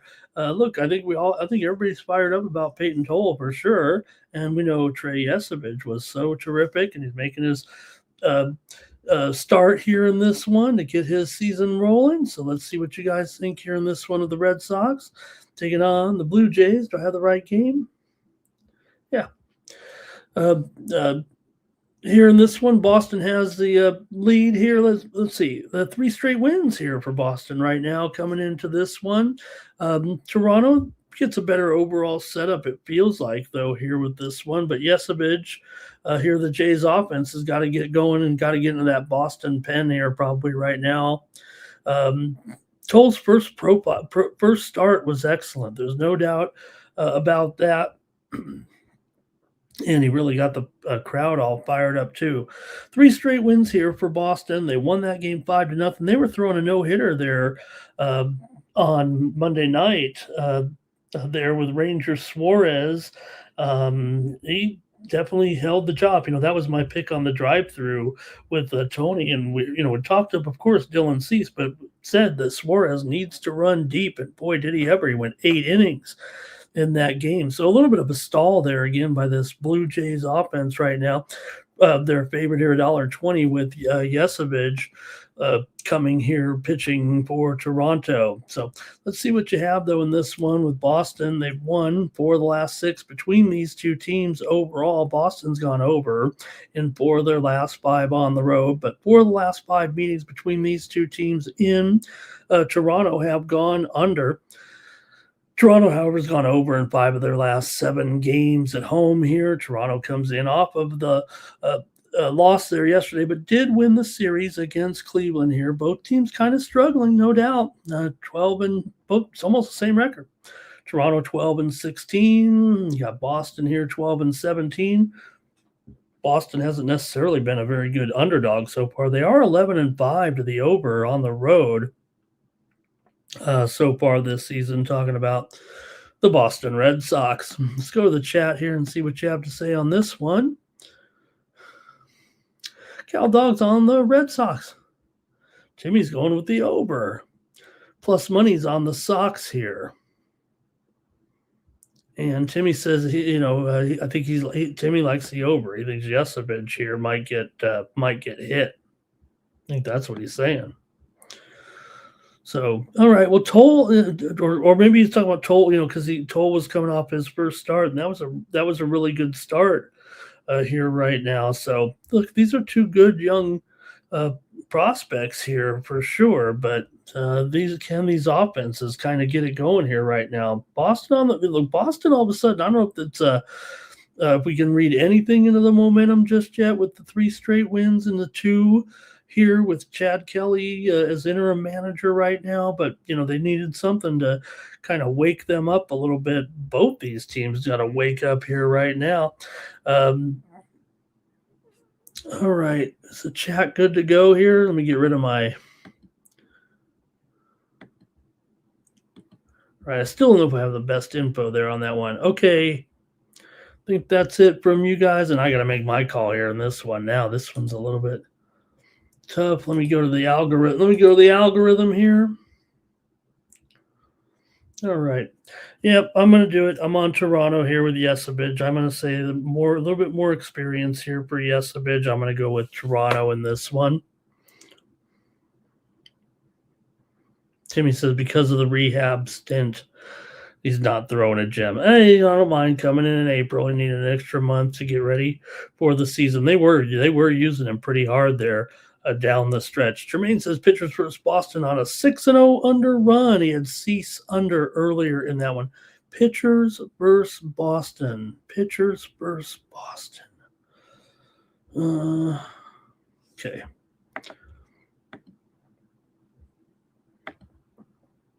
The Nationals are on the road here with Zach Littell. I almost said Mark Littell. Zach Littell going up here against Grant Holmes. Man, Grant Holmes has looked pretty solid here. 2.1 ERA, 2-2 record. Zach Littell, 7.5 ERA, 0-3 record. The Mets have lost 3 in a row, 50 of their last 51.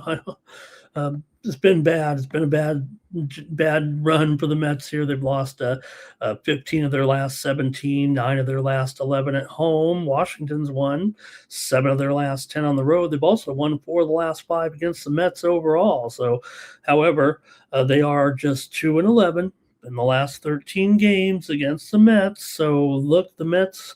We know the Mets are better than this, and we know the Mets are going to come hopefully back to the pack a little bit eventually here. Washington's won 2 straight games, including 2 of 3 against the White Sox there. Mets, of course, just had that embarrassing series against Colorado, so no one's going to trust them. No one wants to trust them here at $1.85, but maybe if you're ever going to do it, could this be the one? With Holmes here, you don't want to lay $1.85 probably. Washington is 16-12 as a run line underdog. The Mets are 5-15 as a run line favorite. Man, nobody's going to want to take the Mets on this run line here, are they? They're plus $1.20. If you threw out all the bad losing streaks and you just threw the names on the back of their jerseys and you looked at who it was and lined up the players, yes, Washington's offense has been very good. We know that, but Holmes has been really one of the better starters here right now, it feels like. Here we go. We're getting the plays in here right now. Every pitcher, Timmy, every single one. Do I have to fact check that? Plus Money says the Nasty Nats. Cal Dogs on the Nats. The Mets are terrible. Jermaine. Timmy says, "Hey, this total's only 7.5." No, I think it's more likely that I don't think. Maybe I'm wrong. See, Cal Dog says over is the safer bet. See, I think it's the other way around. I think we get I think we get Holmes good again. I think we get Littell against a Mets offense that can't figure anything out. Not able, like, Littell will lower his numbers here in this game. Nationals are better than the Rockies too. Don't forget. Are they? Are they though? Okay. Yeah, I'm gonna do it, man. I'm gonna go ahead and I'm gonna take the Mets here on the run line plus $1.20, and I'm gonna do it. I'm gonna do it here. This should be the one. I think it's a lower. I think it's 4-2. I don't think it's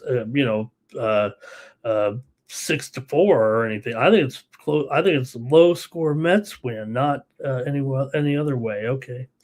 All right, that's it from the chat, I think. Well, Timmy, I don't have time for that right now, but come on, we could find that. Come on. Okay, here we go. Next up, Tigers and the Braves. This is the only uh, interleague game of the day here. You got Casey Mize going up against Martin Perez. Both guys looking good here so far. Perez, 2.7 ERA, 1-1 record, 0.94 the whip. For Casey Mize, 2.51 ERA and a 1.15 whip coming in, 2-1 record. Atlanta continuing to look terrific here right now, coming in off the win here over Philadelphia. They won that series. They're 20-9 right now, unstoppable. At this point, 10-5 at home. Detroit, yes, they've struggled on the road. That's been their problem. 5-12 so far. Just lost that series at Cincinnati, although they grabbed the last game there. Braves here, $1.25. Martin Perez has been pretty darn solid. Kind of think these starters are probably in line for a good start against these respective teams here in this one. But let's see how you have it. Detroit has lost 8 straight games against Atlanta. Now, this is an interleague series, so that is basically stretching out over nearly the last 3 seasons. Detroit's 11-5, though, straight up in their last 16, but Atlanta's won 10 of 12, and for their last 5 overall. Detroit's gone over in 5 straight on the road and over in 7 of their last 8. 8 of the last 12 meetings between these two teams have gone over. Detroit's gone over in 4 straight overall. Atlanta comes in off of a couple of overs in that Philly series here right now. But I don't know. I like these two starters for sure here coming into this game. Let's see what you guys say, though, here in this one between the Tigers and the Braves. Mize has good surface numbers, but this is kind of a cold matchup. He's faced some of these guys before. Atlanta has a better bullpen and much stronger differential numbers here, I would think, right? Let's see here. Casey Mize against these guys. A few of these guys have tattered him up a little bit. All right, let me see here. Anything else from the chat in this one? Oops.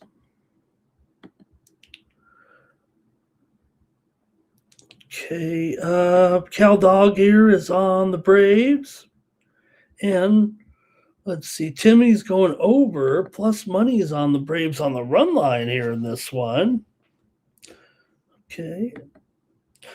And I'm going to take the under here in this one with Detroit and Atlanta. Give me the under here in this one. Braves 5-8 to the under at home. Detroit does trend over a little bit, and the teams are trending over. But Jimmy Tushu says Perez isn't Nolan Ryan. You can say that again. And Cal Dog says Mize were pitching to cold bat teams. Jimmy says Detroit will score.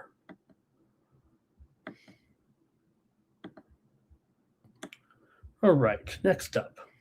The Diamondbacks are on the road taking on the Milwaukee Brewers here in this one. For Arizona here, Merrill Kelly, 9.31 ERA. Merrill Kelly is broken. 2.28 the whip here for Milwaukee. Chad Patrick, 2.38 ERA, 1-1 record coming in, and a 1.26 whip coming in this one. Brewers $1.15 right now. Coming in here, finally broke that losing streak by beating Pittsburgh 5-0 last time out. For Arizona, they did win that second game over the Padres 12-7 as the offense finally came through in that Mexico City game, and Arizona was able to put the beat down on the Padres a little bit, scoring 12 runs in that game. Arizona coming in here 15-12. I like this team a lot. Milwaukee should be better, we know that, but they're still hanging in there, 14-13. Not a terrible job here right now, but you kind of wonder what's up with Merrill Kelly here at this point. Got to be some concerns here. Is he having any issues right now? Chad Patrick, obviously, much steadier here. And with Milwaukee as a slight favorite, yeah, the Brewers' recent form is poor, but man, Merrill Kelly, 14% walk rate, that means something's wrong. Uh, Arizona's offense still can travel here, I would think, with these guys. I mean, we're talking about an Arizona team that, top seven in batting average and OBP. They don't have much power, we know that, but got some good bats in here. Corby Carroll, Vargas is on fire. Arenado's picking things up here. Fernandez has been hot. So Patrick has a low ERA, but his low strikeout rate does leave some susceptibility to some contact risk in here. Both bullpens are kind of middle to weak, I'd say here right now. So look, I like Arizona a lot of times here right now. I'm gonna be riding them a lot, but in this one, I'm gonna take Milwaukee tonight to win this one. Give me the Brewers here over the Diamondbacks. I think I'm gonna just give it a bit of a starting pitching edge here until we see Merrill Kelly do something here right now. He might give up a little something early. And Cal Dog says over can't D-backs. Okay, Brewers here for Timmy. Brewers for plus money. And stupid snakes win stupid ones. And the Brewers lose stupidly. So he'll play Milwaukee. That's a very sound reasoning here on Night Moves. I'll take Milwaukee too. Stupid Arizona. Okay. We know I'm a backer of Arizona here long term. I like I said, a third place, but I think the National League West is going to prove to be the best division once again. Okay, Arizona is taking on the White Sox here. Oh man, now look who we've got pitching. Everyone's talking about him. Everyone's saying what is going on here with Jose Soriano. How is he doing so incredibly well right now? How is he out of nowhere? Not out of no, but all of a sudden he's got he's Cy Young here, 5-0 with a 0.239 ERA. His WHIP is like 0.83. So the guys that do get on base, they're never scoring. So just uncanny. This is a obvious regression situation here, but let's give him some credit. He's probably going to have a pretty strong year, especially granted given this start. But it's early yet. But these numbers are incredible. For Davis Martin, though, 2.0 ERA and a 3-1 record and a 102 WHIP. He's been out of this world as well so far this season. Been really good. And the White Sox, we've seen what they've done here in the last, I want to say, couple of games. They did lose that series to Washington after all, but they were able to come back yesterday. They've really got some interesting bats, and they're like Colorado a little bit. They're not as bad as maybe they've been in the past. They are 12-17 here right now. The Angels are 12-18. So you mean to tell me that just because of Soriano here at $1.40 doesn't seem quite right? Angels are not really doing much here at all. They're on a 4-game losing streak.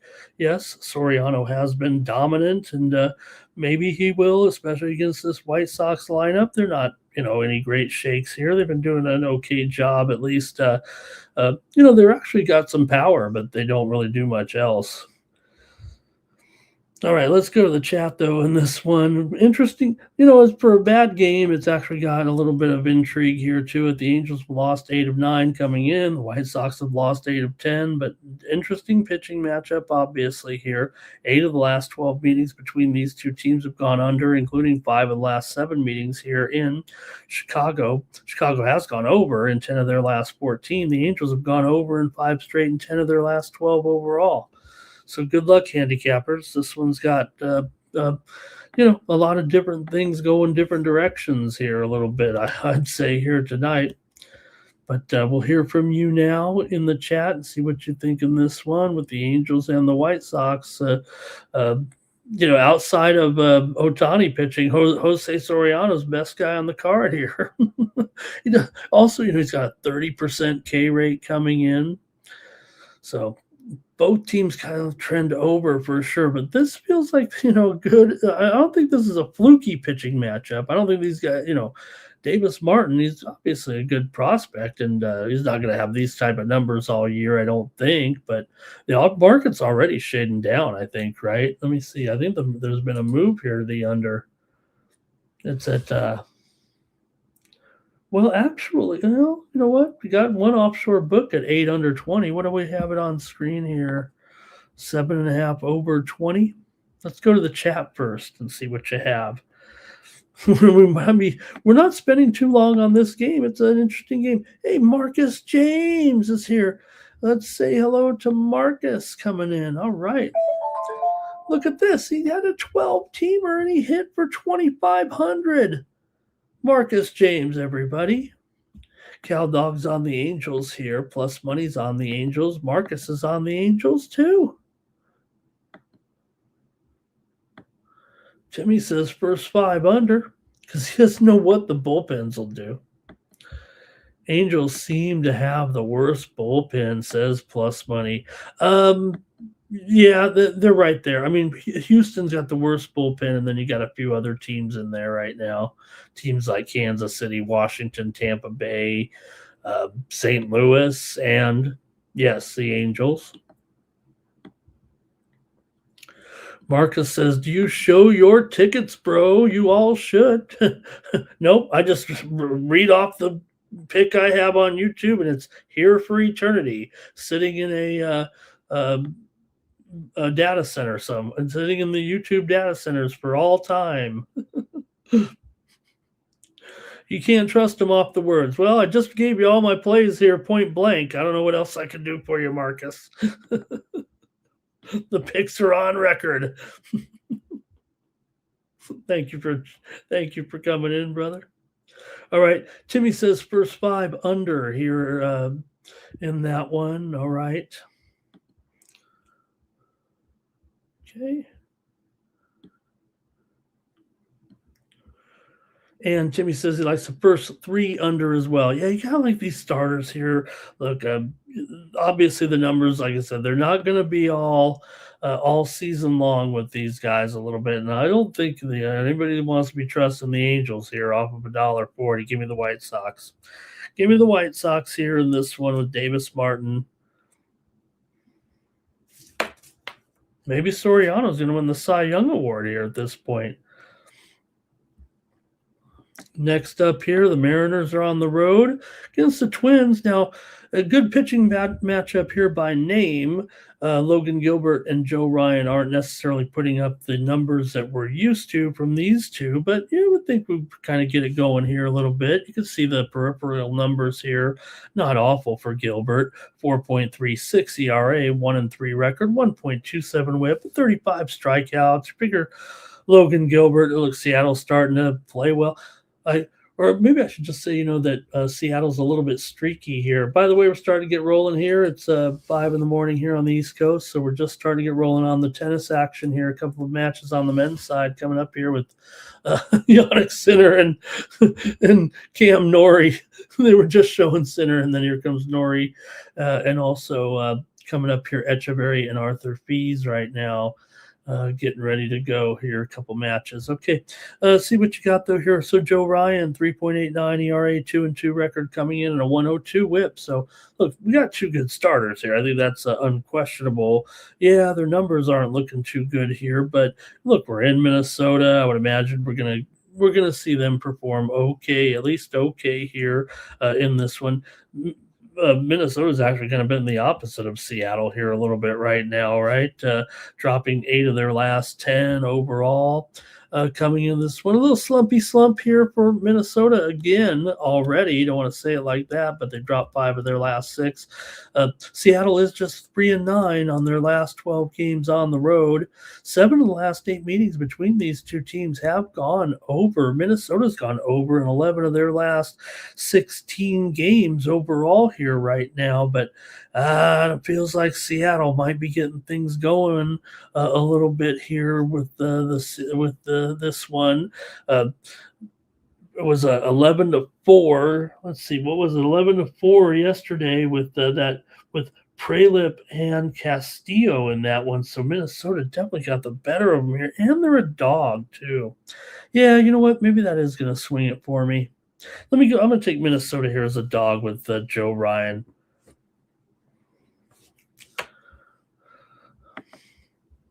Let's see what the chat has in this one. Look, I think there'll be probably some volatility here once they get into the bullpens a little bit. Seattle has the better bullpen, the slightly recent better form. Um, right now, both starters going to be striking some guys out. I think that's for sure here in this one, but neither's kind of been shut down here. But I think they're going to have good starts. I'm going to take Minnesota because they're a dog again, coming off the win yesterday. Okay, let's see what we got here right now. And let's see, where can we see your ticket, right? Cal Dog says. Plus money here is on the Twins on the run line. Cal Dog is on the Twins. And Timmy says, going to be an under here. Yeah, I agree. I think I agree with Timmy there. Under and hang on once the bullpens get into play, I think he's saying.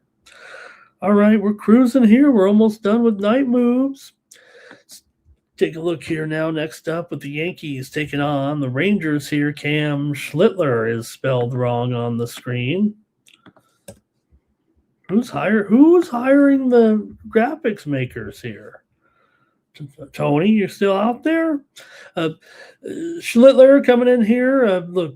Hey, pretty good, right? 1.77 ERA, 3-1 record. Been strong here. The Yankees started to get going here a little bit.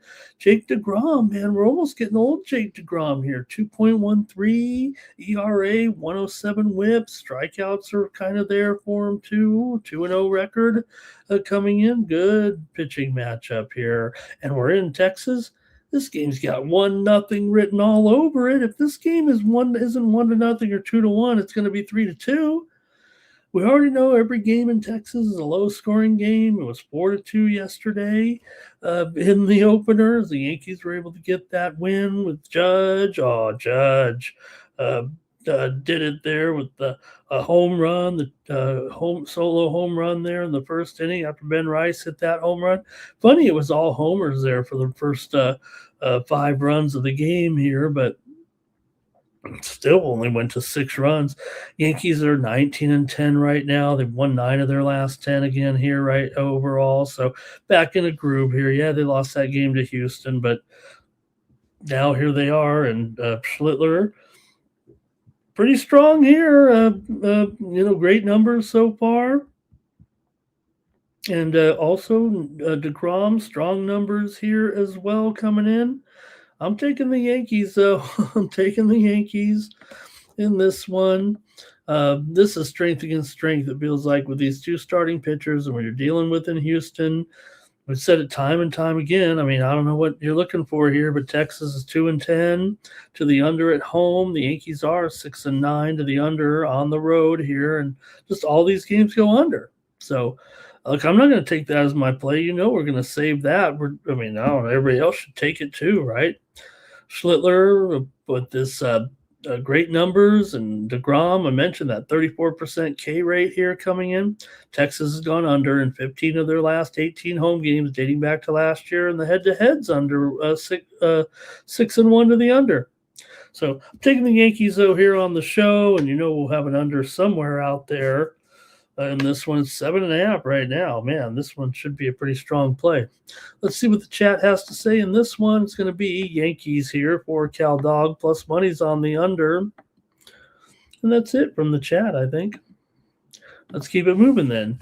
Cubs are going to take on my Padres. Man, the Padres came back. I thought they would be affected by the trip to Mexico City, and maybe they were. The Cubs actually got off to a pretty hot start, but the Padres came back. Here you've got Edward Cabrera, 2.73 ERA, 2-0 record. Now the Padres are trying to go with Walker Buehler here to get some, heavy innings in here for, he's got kind of a rubber arm, at least when he's decent. I mean, you have to go out and get him. Nothing you can do, but 5.75 ERA, 1.62 whip. I mean, probably try to get a little bit more out of Buehler than that, but they're having to use him here right now, and Cubs are still favored. But, man, the Padres just always are finding a way to win games here right now. Can this edge at starting pitcher be enough to carry them here? It didn't work yesterday as the Padres came back to win 9-7 after trailing 5-3 there after 2.5 innings. Actually, the Padres jumped out on top 3-0 in the game on Monday night, but Cubs came back, eventually took the lead. Padres actually led 9-5 going the top of the ninth inning. The Cubs added a couple of runs, so that's just how hot this Padres team is. Cubs have been red hot too, but now they've lost 3 in a row all of a sudden because they've run into the Padres and the Dodgers here. Padres are 10-4 at Petco so far this season. They're also here 5-7 to the under as an underdog here. Let's see what you guys want to do here with the Cubs taking on my Padres here on Tuesday night. Cubs have won 10 of their last 13. Padres have won 9 straight at home, 14 of 17 overall. Cubs have gone over in 9 of their last 11 on the road and 6 of their last 7 overall. 5 of the last 6 meetings between the two teams have gone under, including 4 of the last 5 games between the two teams here in Petco Park. Let's see what you guys have in the chat here in this one with the Cubs and the Padres. San Diego's head-to-head with Chicago does go under, but man, Buehler is a little bit of a concern with some of his numbers here, certainly. But let's see what you got. I don't know if I'm ready to go against the Padres right now, even if the Cubs do have a little bit of a pitching advantage. Let's see what we got here. Timmy says Schlittler lost at Tampa. Oh, that was the other game there. Thank you. Okay. Plus money's on the Padres. Cal Dog is on the Padres as well. Timmy says, just give me the over. And he says, Tim says, with Edward Cabrera and Walker Buehler, it's going to make everyone work. And how in the heck is Timmy a minus $1.20? Marcus James, he likes the show now. He wanted receipts. Yeah, Marcus. Hey, look, I'm on here trying to figure things out. I mean, if you got a secret formula, then hit us up offline so we can all be rich. But we do it the old-fashioned way here. We earn it. All right. There's our promotion. I give insight. All right. They both Cal Dog over because they both get hit. Thank you, Marcus. Really appreciate it, man. All right, you got me on tilt here a little bit. Here, Padres and Cubs here tonight. Yeah, look, it ended up being a pretty high-scoring game there yesterday, but I don't know about this one today. I'm going to go under here with the Cubs and the Padres tonight. Give me the under in this one. Oh, Young Mooch went over just like that. Hi, Young Mooch. I know I said hi earlier. He's got the over in this one. Okay. Let's keep it moving here. Man, we're almost over here on Night Moves tonight. Thank you to everyone watching. A couple games left here. How about the Royals taking on the Athletics? Chris Bubich on the mound here. Road favorite for Kansas City, huh? Boy, all of a sudden, hey, look out for Kansas City. $1.20, 9.5 under 20 against Aaron Savali. You got to be kidding me. Kansas City comes in here 11-17. Okay, they've won 3 straight. They probably should be better than they are. Oakland here. Sacramento, Las Vegas, 15-13 coming in. Aaron Savali, 3.85 ERA, 2-1 record. Chris Bubich, 4.08 ERA, their 2-1 record coming in. Bubich, a 1.12 whip coming in. Savali, a 1.32 whip coming into this one. Good job by Kansas City, no doubt, beating the Angels in that series. Man, they scored 29 runs in that series against the Angels. The A's won their series in Texas. Man, the A's have been playing some good ball here, too. I can't believe they're an underdog in this game. Is the thing broken there?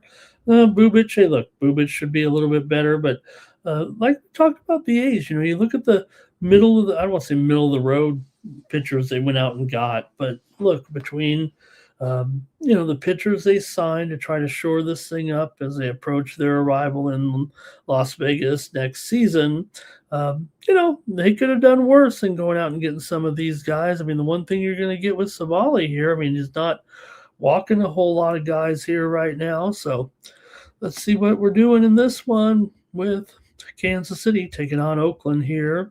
Kansas City's won 4 of their last 5, but they've lost 8 straight on the road. Athletics are 12-6, and they've won 6 of the last 9 meetings between the two teams. Kansas City's gone over in 6 straight. The A's have gone over in 8 of their last 11 games overall. We know we're at home here where the A's have only gone over in 9 of their last 10 games, or 9 of 10 this season, including 5 straight.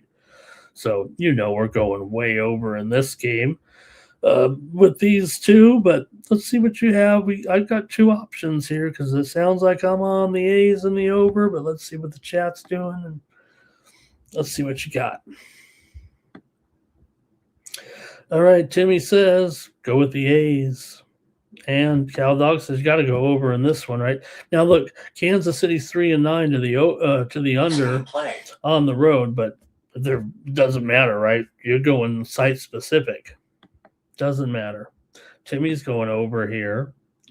Bubic has had issues so far this season. Yeah, you know what? I'm not totally disappointed in Bubic. He should try to cut down the walks a little bit here, but 19 innings and 19 hits in 28 innings. I'm not gonna throw it out here. Plus money's on the A's. And Cal Dog's on the A's. And plus money's on the over. And Marcus is liking the A's here too.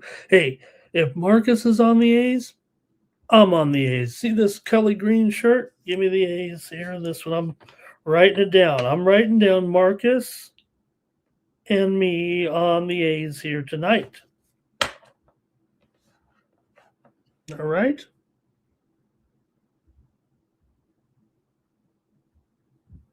That's for Marcus. All right, one more here, and you know who it is. We got to save the best for last. Shohei Ohtani going up against junk. Shohei Ohtani, show me your junk. All right, you got the Dodgers, a $3 favorite here, total 8 in this one. Jansen Junk, 3.67 ERA. He's actually looked pretty good, I think, so far. 1.15 whip, but not a big strikeout guy necessarily, but we don't need to tell you about Shohei Ohtani. I mean, his ERA. Hey, you know what? The thing about Shohei Ohtani, doesn't have as good of an ERA as Jose Soriano, okay? Jose Soriano's got a lower ERA than Ohtani's 0.37 ERA. Now, I think the Dodgers have already announced that Ohtani's not going to be hitting in this game. I think they're starting to make it a point that he's not going to be hitting. Everybody's been complaining about the rule a little bit, right? The Ohtani rule. And, I don't think they're going to change it. I mean, why do you want to, if in the games, when you get the postseason, you don't want to keep the best player. I don't care what the rule is. You make it so that the pitcher can hit, so that he can hit. Change the rule if you have to, okay? This guy means a lot. This guy means a lot to the history of the game.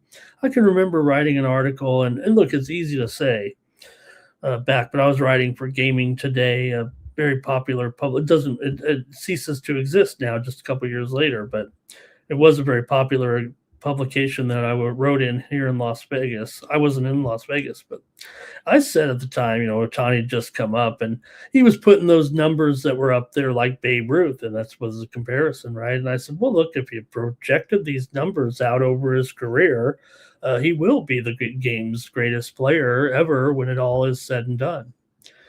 I don't think there's anybody who can argue that that's not going to be the case when it's all said and done.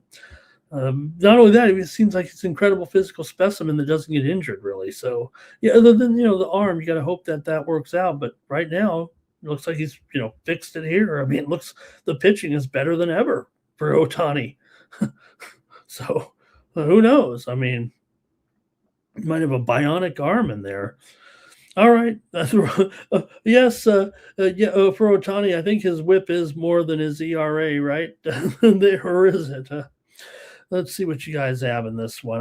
There's not much of a handicap here. Plus, Miami is just 2-8, 2-10 as an underdog so far. 3-10 on the road here, but look, you're still looking at a massive spread here. So even if you took the Dodgers -1.5, you're laying about a $1.75, $1.80 here, I think. It might even be $2. Let me see. I'm going to check it out right now and see what it is. -1.5 Oh gosh, minus $1.35. Are you kidding me? Well, look, I mean, I guess there's a chance. Look, it took a walk-off hit yesterday. I'm gonna do that. I'm pretty, you can look right now. Does anybody have a better price than that? I'm going with this. I'm gonna take the Dodgers at minus $1.35 on the run line. I lost yesterday on the Dodgers on the run line, but I didn't feel as confident with the. Well, maybe I did. Maybe I did with that matchup yesterday with Yamamoto and Paddock.